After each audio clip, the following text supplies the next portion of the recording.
Et ça y est, la première partie, c'est un joueur classé 1036 Elo. Qu'est-ce qu'il va me jouer avec les blancs? Il me joue cavalier F3, c'est l'ouverture qu'on appelle Réti, une ouverture assez souple. Et là, il joue D4. Je vais jouer cavalier F6, pour l'instant la position est symétrique. Il joue C4, il essaye de déséquilibrer la structure de pion avec ce qu'on appelle le gambit dame. Il cherche à dévier mon pion du centre vers le côté, en fait, à l'écarter du centre pour pouvoir ensuite arriver à jouer E4, avec cavalier C3 bien sûr.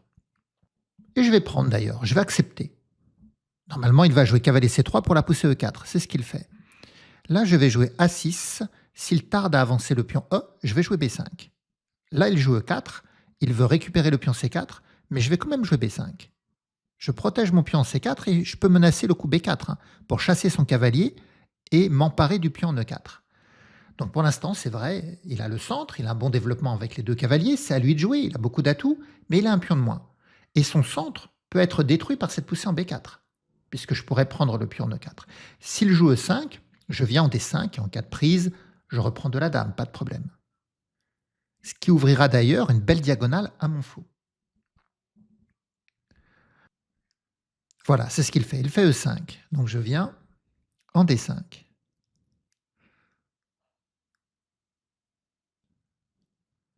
Il prend, donc je reprends, pour l'instant c'est ce qu'on avait annoncé, et il joue à 4. Pourquoi il joue à 4? Parce qu'il veut prendre en B5. Et sur la reprise, il veut gagner ma tour. C'est pourquoi je vais jouer fou B7. Comme ça, mon fou protégera ma tour. Et en plus, il est bien placé sur la diagonale. Ensuite, je chercherai à jouer E6 et bien sûr, fou B4 échec. Petit roc et mettre une tour sur la colonne pour attaquer le pion en D4.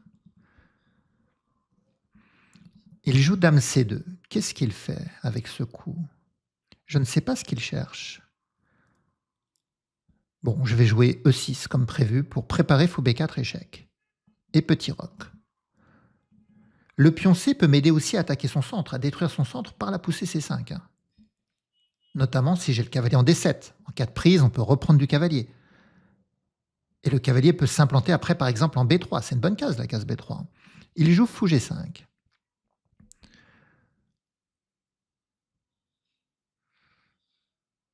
Ici, bien sûr, j'ai envie de jouer fou B4 échec, mais il pourrait revenir en D2. Je vais peut-être lui jouer H6 d'abord, pour essayer de dévier son fou en H4, qu'il quitte la diagonale, comme ça sur fou B4 échec, il pourra plus interposer en D2. Donc H6, je pose une question à son fou. Est-ce qu'il veut conserver cette diagonale ou est-ce qu'il revient? Oui, il revient, il est prudent. Il revient en D2. Alors là, j'hésite avec cavalier D7 pour préparer la poussée C5, mais également avec cavalier C6 pour attaquer le pion D4. S'il joue fou C3 pour défendre, peut-être la poussée B4. Là, j'hésite entre cavalier C6 et cavalier D7. Bon, je pense que je vais jouer simplement cavalier D7 parce que le cavalier peut appuyer la poussée C5, mais il peut aussi aller en B6, attaquer le pion en A4. Et en cas de coup comme A5, partir en A4. Et je voulais pas entraver la diagonale de mon fou. Il joue tour G1. Qu'est-ce qu'il veut faire? Même mamie en perd ses bigoudis. Pourquoi il joue tour G1 ici? Si c'est pour avancer le pion, il perdra le cavalier en F3, donc je vois pas pourquoi il joue tour G1.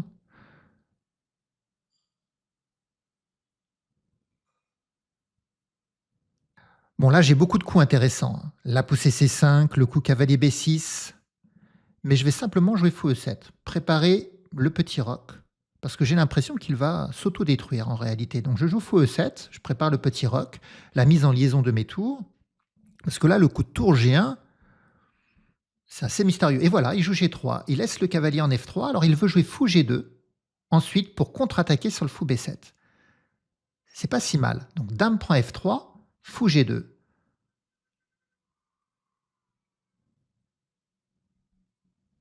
Très intéressant. Je peux sacrifier la dame contre plusieurs pièces. Dame prend cavalier, fou G2, dame prend fou, tour prend, fou reprend, et j'aurais gagné tour, fou et cavalier contre dame. Déjà que j'ai un pion de plus, ça m'intéresse. On va rentrer dans ce déséquilibre matériel, ça va être amusant. Donner la dame contre plusieurs pièces, il faut y songer aussi. Et voilà, je prends. Et je reprends. Et maintenant, j'ai un fou de case blanche, un cavalier, une tour de plus et un pion de plus pour compenser la dame. C'est beaucoup, c'est même trop. Bon, ce qu'il faut que j'arrive, c'est à faire petit roc rapidement. En cas de prise, je peux reprendre, hein. Le fou protège toujours la tour. Donc il prend B5, je reprends. Il va certainement prendre ma tour maintenant. Voilà.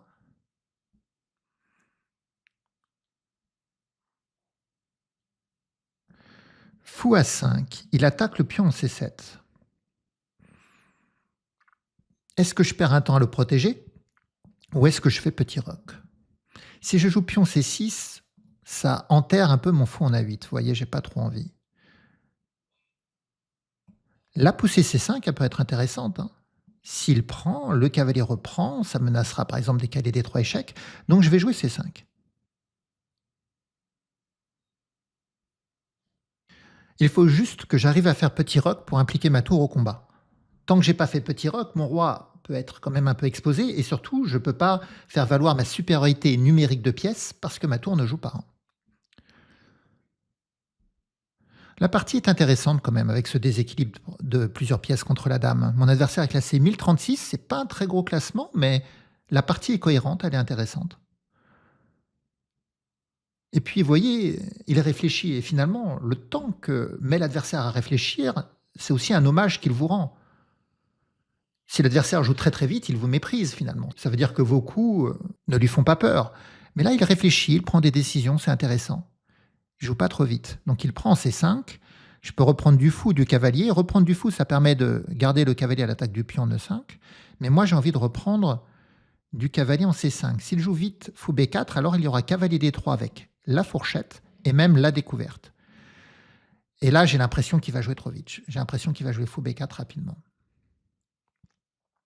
Non, il réfléchit encore. Ça va.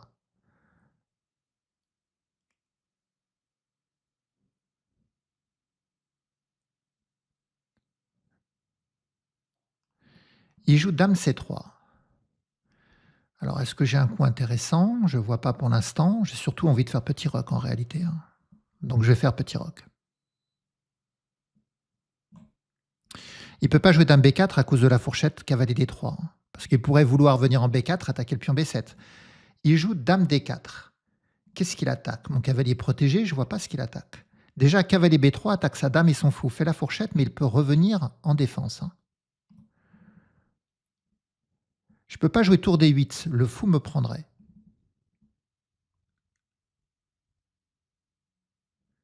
J'ai bien envie de jouer cavalier B3 quand même.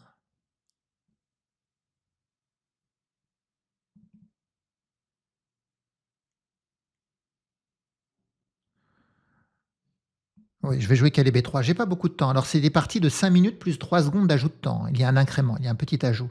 Donc là, il contre-attaque sur mon fou. Si je prends le sien, il prend le mien. J'ai pas envie, je vais jouer fou C5.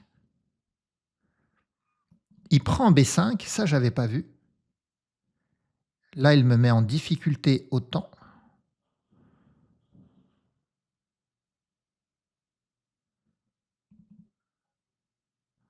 Je vais jouer fou D5 pour tout protéger. Le cavalier protège le pion protège le fou reprotège le pion protège le cavalier, tout est protégé ici. Il joue fou B4, il cherche échange des pièces et je ne peux pas décliner parce que j'ai ma tour en F8 qui serait vulnérable. Donc je prends. Et maintenant, ma tour doit s'impliquer au combat, tour A8 pour chercher la entrée en A1 sur échec. Donc j'ai ce matériel de tour fou cavalier pour compenser la dame. Mais j'ai perdu un pion en passage, hein. Il m'a pris un pion, hein. Donc je viens faire échec, j'ai peut-être mieux, mais là j'ai pas beaucoup de temps, hein. Et là, tour c'est un échec, ça m'a l'air d'être un mat. Et voilà, ça fait échec et mat. C'est le mat de l'hameçon qu'on appelle, ou le mat du crochet, parce que ça ressemble à une sorte de crochet. Regardez visuellement, le pion protège le cavalier vient protéger la tour, et ça revient piquer le roi comme la pointe d'un crochet ou d'un hameçon. Vous voyez cette forme géométrique. Et j'ai les blancs, je vais commencer avec le pion en E4. Je joue contre un joueur classé 1182. Il répond par E5, je vais jouer cavalier F3. Classique, je vais attaquer le pion en E5. Il joue cavalier C6. et je vais jouer l'ouverture italienne avec fou C4.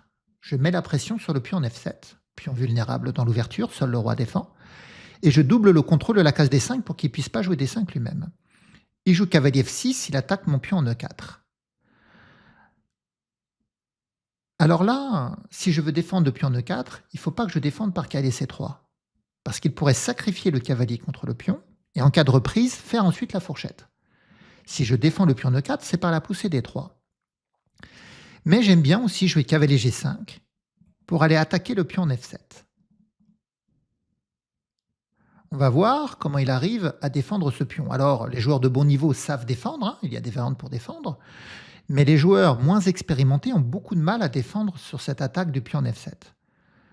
Les coups qu'il faut jouer avec les noirs, c'est soit le coup D5, hein, pour empêcher le fou de collaborer avec le cavalier dans l'attaque du pion en F7, soit fou C5.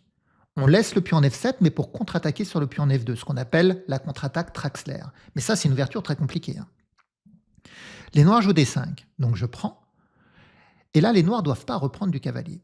Ils doivent jouer cavalier A5 pour attaquer mon fou et même l'éliminer s'il vient en B3. Il faut que le fou quitte la diagonale.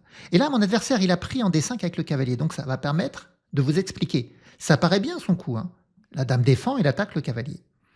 Mais il y a des menaces de cavalier prend F7, roi prend, et dame F3 qui va faire les fourchettes du roi et du cavalier.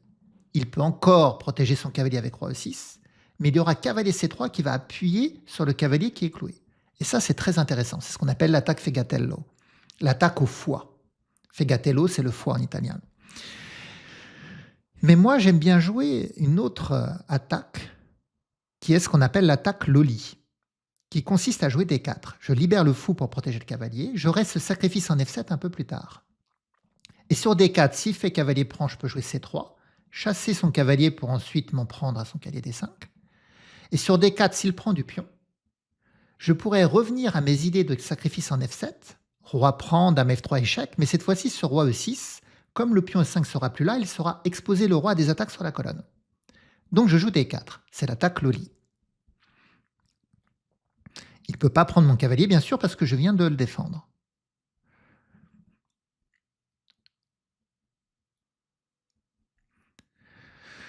Alors c'est à son tour de réfléchir, il prend du cavalier et je joue C3. J'attaque son cavalier et derrière, il y a l'autre en D5 qui est ciblé.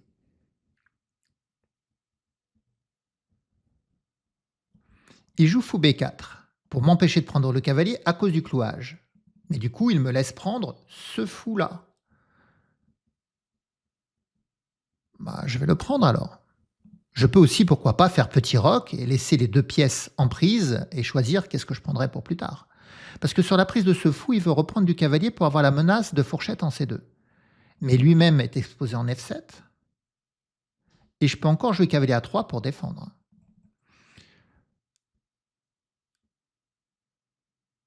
Et puis sur la prise du fou, s'il reprend du cavalier, qu'est-ce que donne également dame A4 échec? Hein, il peut très bien jouer fou D7 ou C6 et me laisser prendre ce cavalier parce qu'il aura la fourchette en C2 sur mon roi. Donc là, j'hésite entre petit roc et prendre son fou.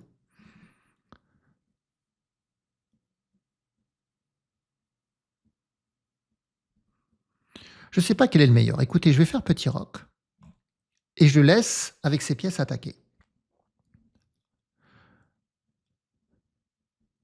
Au moins, mon roi est à l'abri, ma tour pourrait venir au combat, et il n'y aura plus les menaces de cavalier C2 fourchette. Même si cavalier C2, s'il parvient à avoir les deux cavaliers qui arrivent en C2, ça attaque quand même la tour qui est enfermée, hein. Pour l'instant, si je n'ai pas développé encore le cavalier. Donc pour l'instant, j'ai un pion de moins, mais j'ai un meilleur développement et il a un problème avec ces deux pièces. Il prend son temps, il réfléchit. Pour l'instant, il ne voit pas trop. Il joue H5. Pourquoi il joue H5? Certainement pour jouer fou G4 et attaquer madame. Mais là, il me propose d'annuler le coup. Donc j'accepte. Je pense qu'il voulait jouer H6 en réalité. Voilà, il joue H6. C'était son idée. Et donc là, qu'est-ce que je peux faire? Je peux sacrifier le cavalier en F7. Un roi prend. Et ensuite, reprendre une de ses pièces, hein. Je vais récupérer ma pièce en mettant en difficulté son roi. Parce que si je reviens en F3, il peut très bien prendre en F3 sur échec et après essayer de sauver son fou. Quoique, sur cavalier F3, cavalier prend, dame prend, il a encore son cavalier d'attaquer et son fou également, donc je peux même revenir en F3. Et s'il joue fou G4 pour me clouer, je pourrais prendre son cavalier en D4. Donc là, j'hésite entre le sacrifice en F7 ou revenir en F3 tranquillement.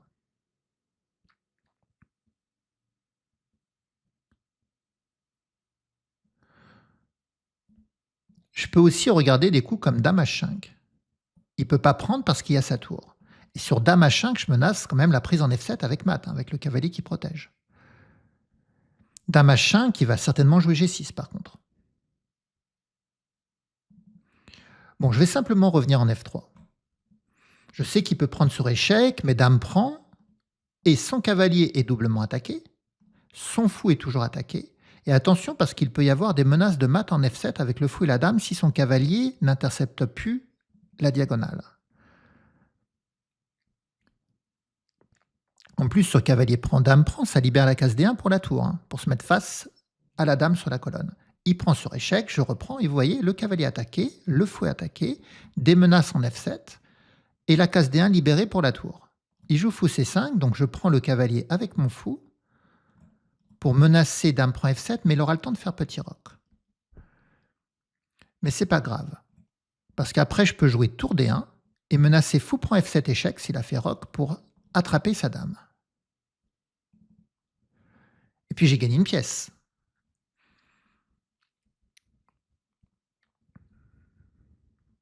Donc là, la menace immédiate, c'est dame prend F7 mat.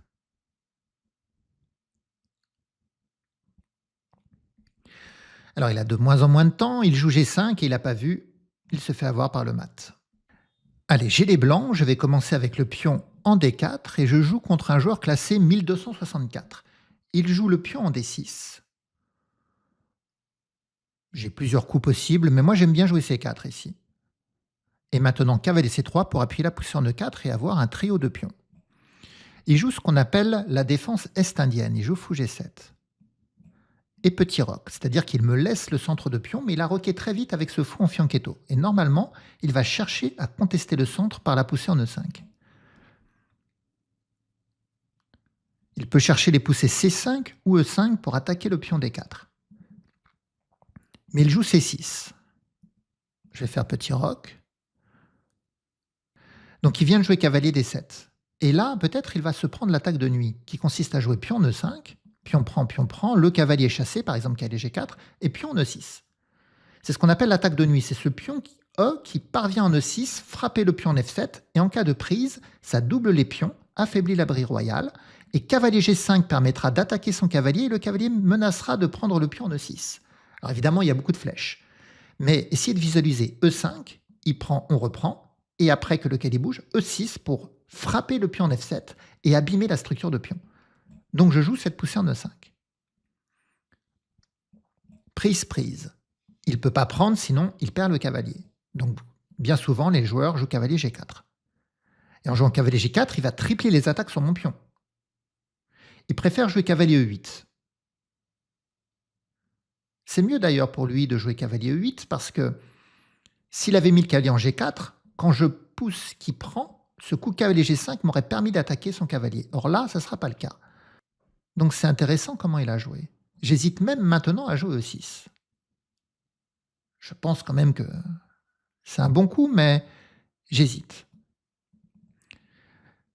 J'hésite avec fou F4 pour défendre, il pourrait jouer dame C7 pour attaquer. Je pourrais jouer E6. S'il prend mon fou, je prends son cavalier en faisant la fourchette fou cavalier derrière, protégé par ma dame. Donc fou F4, il ne pourrait pas jouer dame C7. Fou F4, il va peut-être jouer E6 pour jouer dame C7 un peu plus tard.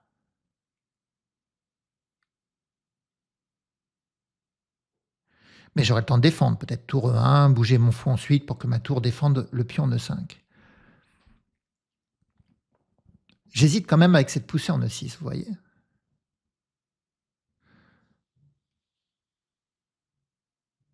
Ah, je vais quand même l'effectuer, allez. Je fais l'attaque de nuit avec E6. Je pense que ce n'est pas dans de très bonnes conditions, mais on va quand même la réaliser. Je vais décaler ma dame en C2. Donc, il est revenu en F6 avec son cavalier en E8. Donc maintenant, sur cavalier G5, Il va bouger ce cavalier pour que le fou défende 6.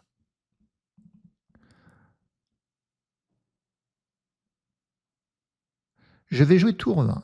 Commencer à mettre une tour sur la colonne pour que mon cavalier puisse appuyer la prise en E6. Parce que si je récupère le pion E, eh bien, il aura un pion E7 qui sera un pion isolé. Et toujours un roi un peu plus fragilisé. Il joue B6. Peut-être va-t-il vouloir mettre le fou en B7 pour jouer C5 après. Mais du coup, il perdra la protection du pion en E6. Ça va devenir intéressant.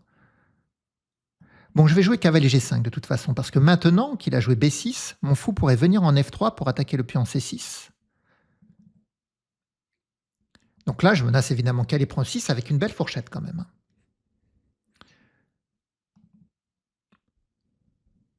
Et ensuite, fou F3 pour appuyer les attaques sur E6 et que le fou attaque ici le pion C6. Voilà, fou F3. J'ai un pion de moins, mais je crée des menaces. Je peux chercher aussi à jouer B4 pour repousser son cavalier et prendre le pion en E6.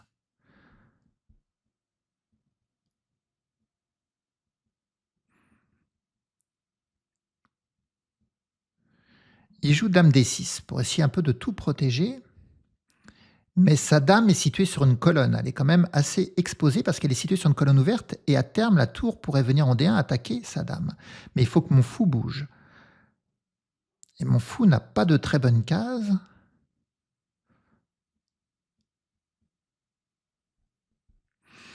Peut-être en E3, mais ça bloque ma tour.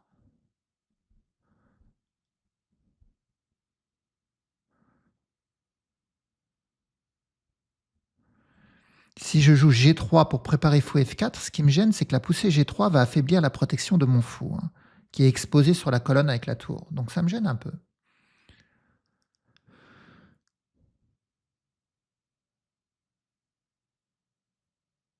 Sur la poussée B4, il peut aussi jouer dame D3, chercher l'échange des dames ici.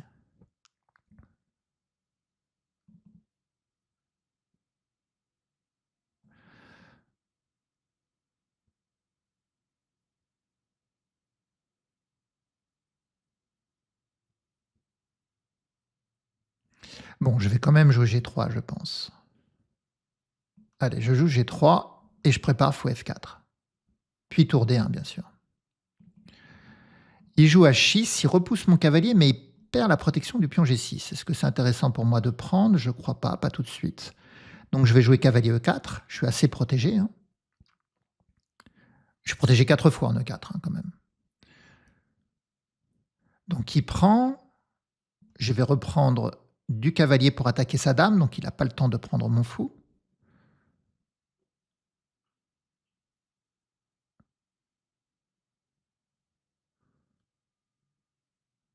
Et maintenant, je reprends avec le fou et j'attaque le pion en G6.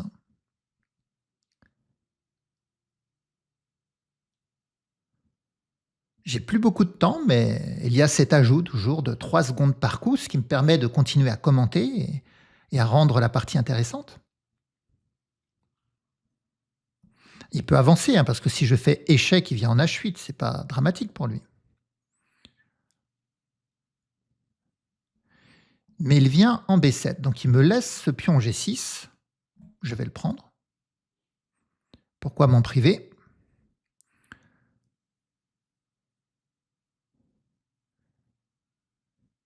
Ma dame est bien placée à défendre F2, parce qu'il pourrait chercher avec sa dame à venir contre-attaquer sur le pion F2 également. Mais j'aurais fou E3 aussi.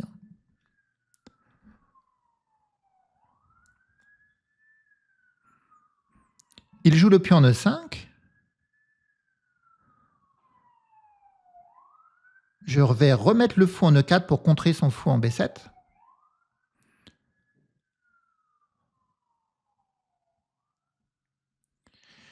Il joue dame F6, il met la pression sur F2, ma dame défend, mais je préfère jouer fou E3 également pour défendre. Vous voyez la paire de fous ici qui va bloquer ces deux pions doublés. Ça, c'est les conséquences de l'attaque de nuit. Ça lui a endommagé sa structure de pion. Et maintenant, on propose l'échange des tours. J'ai pas besoin des tours sur l'échiquier.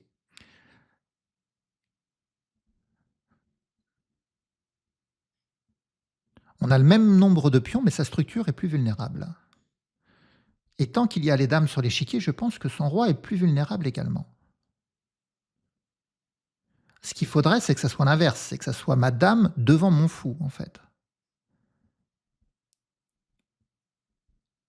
Donc il joue tour D6. Si je prends, il va reprendre du pion et essayer de corriger sa structure de pion. Mais je vais jouer le coup C5. Sur pion prend, fou reprend.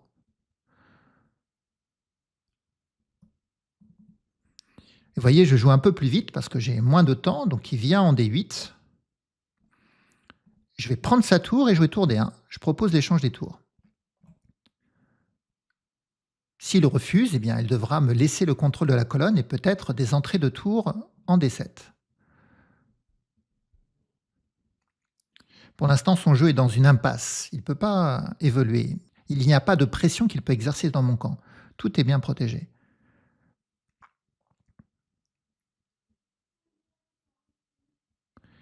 Il joue pion en E6 pour que sa dame défende. Si je joue tour D6 qui prend, je reprends et je crée un pion passé chez moi. Ça peut être intéressant, hein. Allez, je vais jouer tour D6. Mettre la pression sur C6 et en E6 et lui laisser prendre pour obtenir un pion passé. Il pourra l'attaquer, mais je pourrais le défendre aussi. Il revient en D8, je viens en D3 ou même en D2 pour mettre la pression également sur le pion H6. Il prend, je reprends du pion, j'attaque sa dame, il doit bloquer le pion passé et le pion H6 va tomber. Et donc je prends H6. Même s'il prend, je reprends, c'est pas grave si je perds le pion passé parce que mon fou et ma dame vont collaborer contre son roi très vulnérable. Voilà.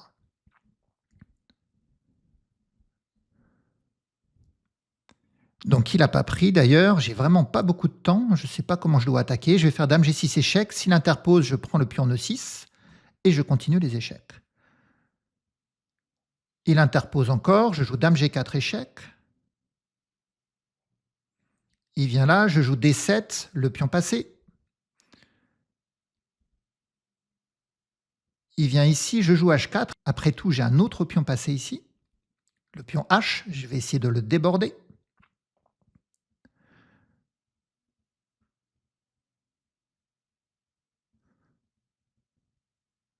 Ça y est, il n'a plus beaucoup de temps. Il vient prendre A2. Je vais jouer fou F5 pour préparer dame G5 échec et la promotion de la dame. Je sais qu'en quittant la diagonale, il faut que je fasse attention parce que lui, il voulait jouer C5. Donc dame G5 échec, là, il attaque mon pion en F2. Et si je reviens en G2, il va avancer le pion pour ouvrir le fou. Mais là, le problème pour lui, c'est que je vais faire une dame. Et il abandonne parce qu'il voit bien que je vais faire une dame. Et là, il a abandonné. Pourquoi? Parce que où va son roi? S'il vient en D6, je peux faire une dame sur échec. Et s'il vient en F7, je ne vais pas faire dame, parce qu'il va prendre mon pion en F2 en attaquant mon roi, et ça risque de faire match nul. Vous voyez, si je fais dame, il fait dame prend F2 échec. Si je viens en H1, je vais même me faire mater. L'avance du pion et le fou va attaquer, donc il faut que je vienne en H3. Il vient en F1. Si je reviens en H2, dame F2. Si je viens en G4, dame E2 échec, et finalement je suis obligé de revenir en H3, et ça provoquerait le match nul par répétition de coups. Si j'avance mon pion et je fais une promotion cavalier, je fais une fourchette, je peux lui prendre son fou, mais c'est pareil, dame prend F2, ça va finir par forcer la répétition des coups. Donc il faut que je trouve un autre moyen, par exemple dame G6 échec, roi E7, dame E6 échec. S'il vient en D8, je peux faire dame E8 échec, roi C7, refaire une dame après, par exemple.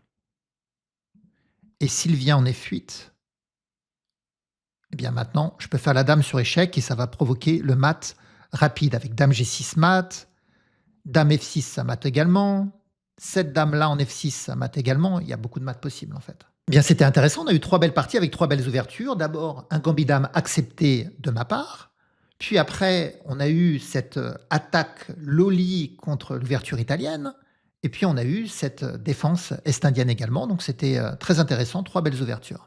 Vous pouvez me laisser des pouces, des commentaires, partager la vidéo et puis on se retrouvera bientôt pour de nouvelles aventures. Au revoir à tous!